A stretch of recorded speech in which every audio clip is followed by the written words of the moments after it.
makukuha mo siya at mapapasayo na. Gawin mo lang ang spell na ito. Sundin ang lahat ng bawat hakbang. Gawin ito ng tama.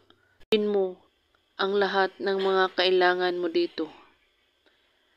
Ang kailangan mo sa ritual na ito: larawan, panulat, at kandila. Kunin mo ang larawan, isulat mo sa likod ng larawan niya ang buong pangalan niya, at sa baba, isulat mo ang inyong pangalan.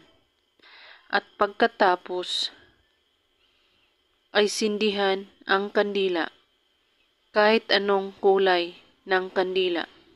Sambitin mo lang ang pangalan niya ng 15 beses na para bang tinatawag mo siya. At pagkatapos ay titigan mo ang mukha niya na nasa larawan. At pagkatapos, patakan mo ang kanyang mukha ng kandila hanggang ito ay maubos.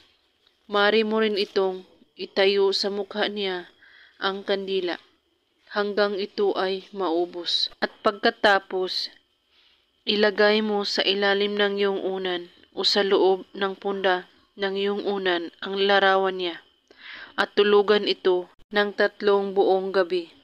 At kailangan walang makakaalam sa inyong ginagawa at huwag po ninyong ipagamit sa iba ang inyong unan, kundi kayo lang.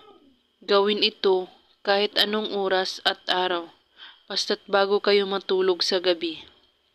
At kung may katanungan po kayo ay magko-comment lang po sa baba.